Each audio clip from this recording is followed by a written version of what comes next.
Hello there you guys, welcome to one of my videos. Crystal Palace won, Manchester United won at Selhurst Park.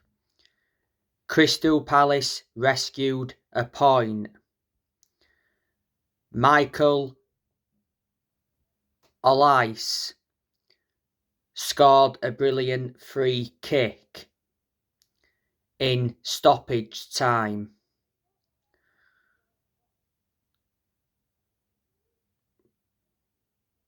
Bruno Fernandes scored for Manchester United just before half time.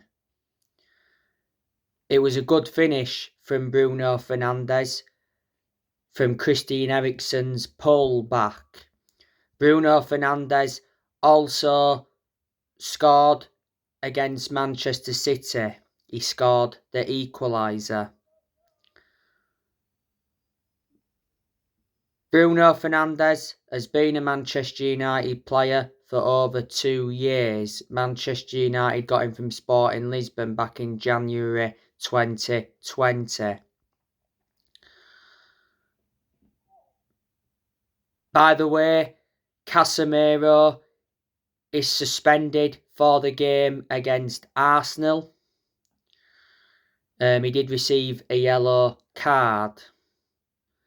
You know, Erik ten Hag made a big risk playing Casemiro.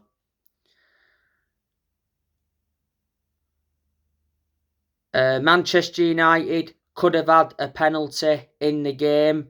Scott McTominay got brought down. I think it was by Chris Richards.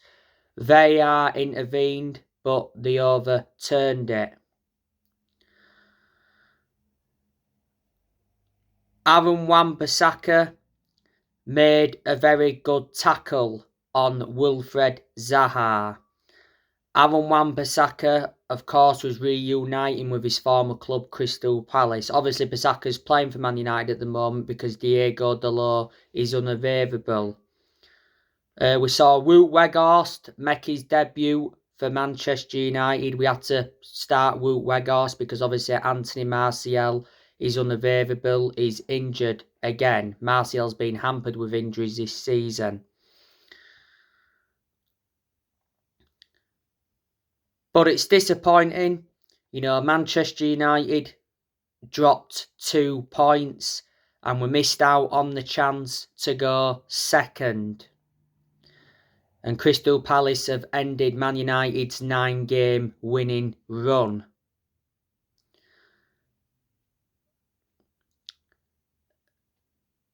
Erik ten Hag, you know, mentioned a few things after the game.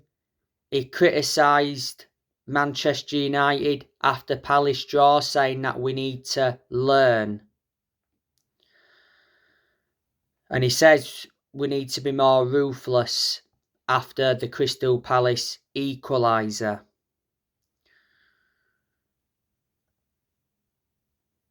So there are the few things he mentioned. Patrick Vieira, the Crystal Palace manager, came out and said that it felt like a win for Crystal Palace. You know, Manchester United lost at Selhurst Park 1-0 at the end of last season.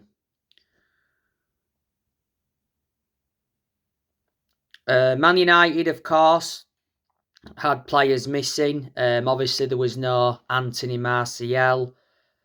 He went off injured against City. Obviously, Sancho hasn't played for a while due to lack of fitness, but prior to the game, it said Jadon Sancho returns to training with the Manchester United first team. Tuanzebe is still injured, but he doesn't get in the team anyway.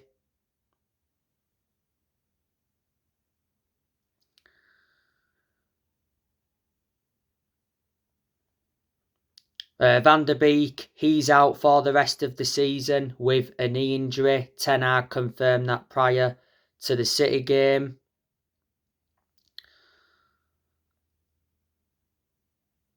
So yeah, they're the players we have missing. Manchester United have got a massive game this Sunday against Arsenal at the Emirates Stadium.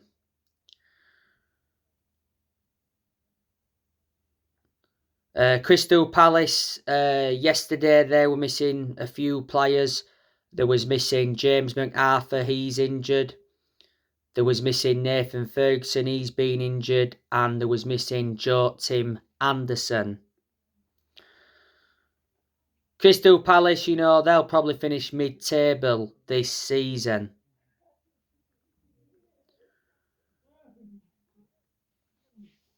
Let me put into the equation that Crystal Palace have lost players. They lost Christian Benteke to DC United.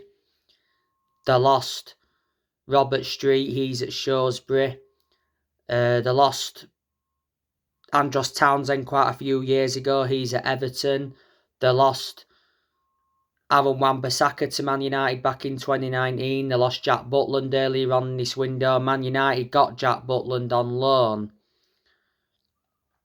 until the end of the season. The reason we got Jack Butland in is because Martin Dubravka's loan got terminated. He's Man United's second choice goalkeeper to De Gea. So Man United have done transfer business with Crystal Palace before.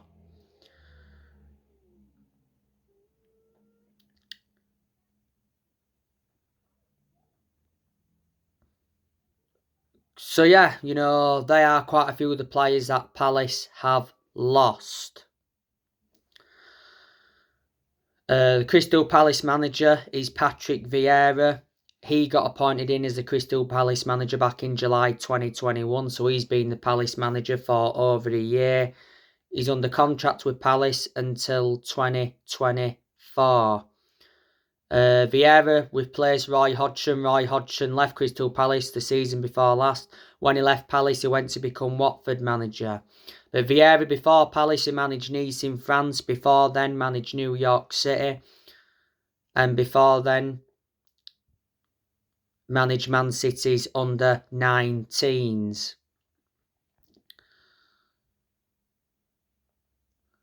Don't forget, the game obviously got rescheduled because Man United were supposed to be playing Palace at Selhurst Park last year, but it got postponed following the death of Queen Elizabeth.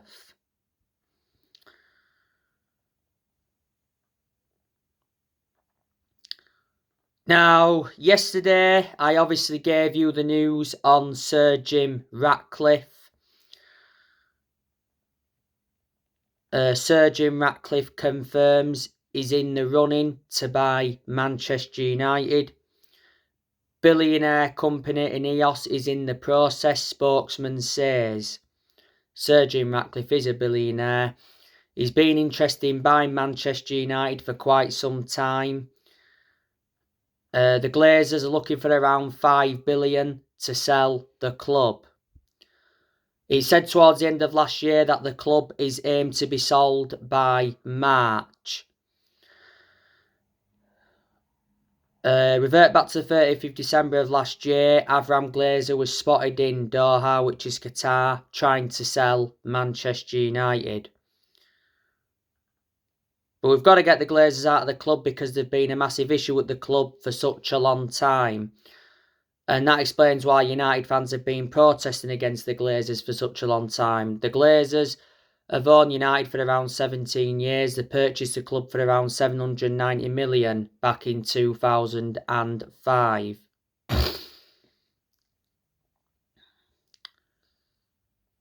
Of course, the news regarding Marcus Rashford. Man United are confident of a new Marcus Rashford contract.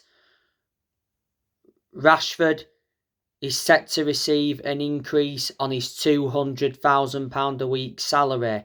Man United are reluctant to go above 300,000. Don't forget, towards the end of last year, Man United extended Rashford's contract by 1 year. Rashford is enjoying a very good season to his standards. He did not score against Palace. He scored the winner against Manchester City. That came from Alejandro Garnacho cross. Don't forget in the game against City as well, in the build-up to the equaliser, Rashford was offside. He didn't touch the ball, but he did interfere with play. Rashford has obviously scored 9 Old Trafford goals in a row. He's scored 16 goals this season.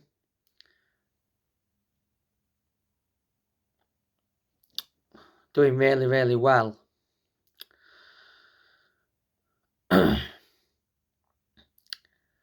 And as you all know, this January transfer window is Erik ten Hag's second transfer window as Man United manager.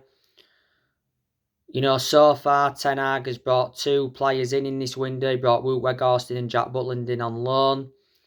Revert back to last summer, Ten Hag brought the likes of Terrell Malacia in, Christian Eriksen, Lisandro Martinez, Casemiro, Anthony Dubravka. Ten Hag has spent over 200 million as Manchester United manager.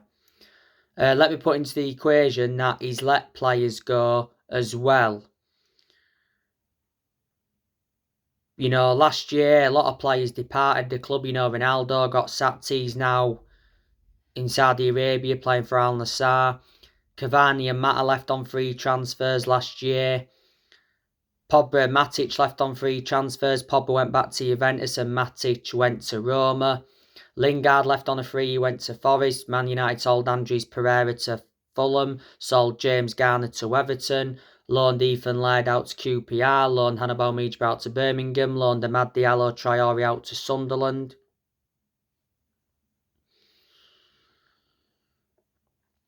Let Telles go out on loan to Sevilla, loaned Eric Bailly out to Marseille, loaned Dean Henderson out to Forest.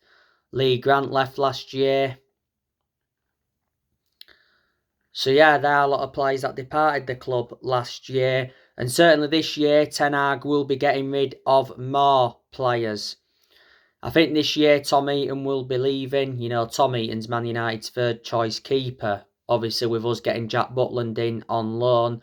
But Tom Heaton obviously was in goal for the cup game against Charlton, surprisingly. I thought Butland would have made his debut for the club in that game. But the time we brought Tom Heaton in, we brought him in as a backup to De Gea. Man United got Tom Heaton on a free transfer from Aston Villa. Ten Hag, I'm expecting him to get rid of Dean Henderson permanently. He's out on loan with Forest at the moment. He'll get rid of Telles permanently. Revert back to when Telles was at Man United. He endured a very difficult time. Didn't get in the team much. He was behind Luke Shaw. And even if he was to come back to Man United, he certainly wouldn't get in the team now anyway, because our left backs are Luke Shaw and Terrell Malacia. I'd still say Luke Shaw's first choice left back and Terrell Malacia's backup, but there's been around 4 games this season where Luke Shaw's played as a centre-back, and to be fair, he's done well. Eric Bailly, Ten Hag will get rid of him permanently. He's at Marseille at the moment. I heard that he's got a suspension at Marseille.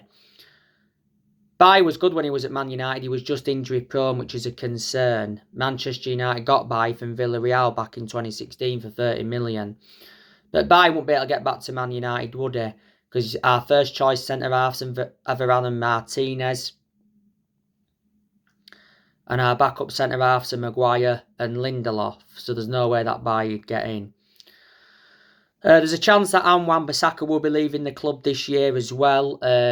He ain't our first choice right back. He ain't been our first choice right back for a while. You know, Diego Dalot's our first choice right back, like I mentioned earlier. Bissaka's only playing games because Dalot is unavailable at the moment.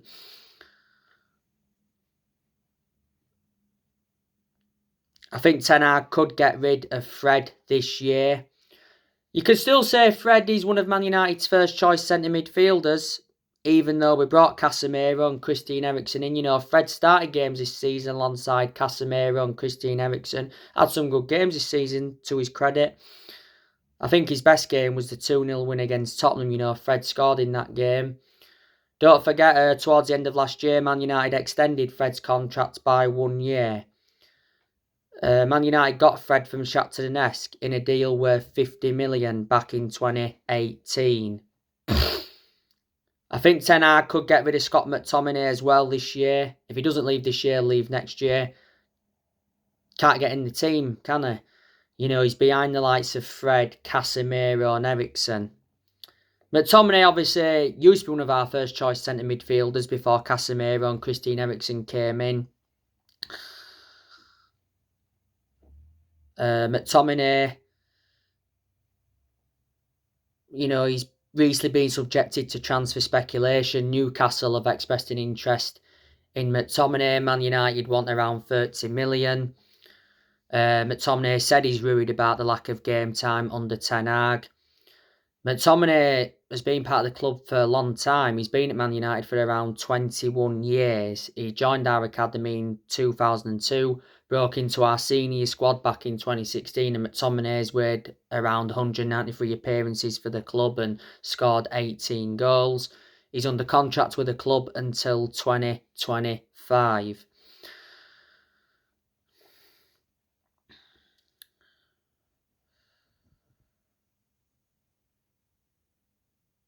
You know, Langer, he's been subjected to transfer speculation as well. You know, he could go because, you know, he don't get in the team much, does he? You know, we've got a lot of winners. You know, we've got Rashford, Garnacho, Anthony, Jadon Sancho. Jadon Sancho, like I said, hasn't played for a while due to lack of fitness. Brandon Williams, I'm expecting him to go as well this year. He don't get in the team. Had injury earlier on this season. Last season was out on loan with Norwich. Tuan Zebe, I think Ten Hag will get rid of him this year. He's another one that don't get in the team. Well, he's been out of injury for a while. Don't forget Tuan Zebe enjoyed 3 loan spells with Aston Villa. Harry Maguire, I think he could be leaving as well this year. He's not consistent enough. He's been criticised a lot since he come to Man United back in 2019. And plus, he's no longer one of our first choice centre halves following the arrival of Lisandro Martinez. So there you go. But Erik Ten Hag, I think he's doing well as Man United manager. You know, this is his first full season. You know, he's got us in the top 4. We're 3rd now. Level on points with City. City are ahead of us on goal difference. He's got us to a Carabao Cup semi-final. You know, Manchester United do play Nottingham Forest. Should be winning that. There's a chance, you know, we'll win the Carabao Cup. And, you know, Ten Hag said, I want to win a trophy. Man United have not won a domestic trophy since 2017. But like I said, Ten Hag's expectations this season is to get Man United a top 4 finish. You know, don't forget, after the 2-1 win against City, he said Man United are not dreaming of a Premier League title. He did mention all his players were brilliant in the win against City, and he did suggest that Man United's transfer business is done after signing Weghorst on loan. You know, Erik Ten Hag, you know, replaced Ralph Rangnick last year. He's under contract to United till 2025 as an option of additional year. Ten Hag last year got named Premier League Manager of the Month. He's Man United's 5th permanent manager since Ferguson. Don't forget, he was the one that recommended Mitchell van der Gaag and Steve McLaren in. On my next video, I'll be giving you a preview for the Arsenal-Manchester United game. So anyway, guys, that's everything to update you with. Drop your comments, likes below on the channel if you do. Consider subscribe as always, and take care. God bless. See you all again very soon.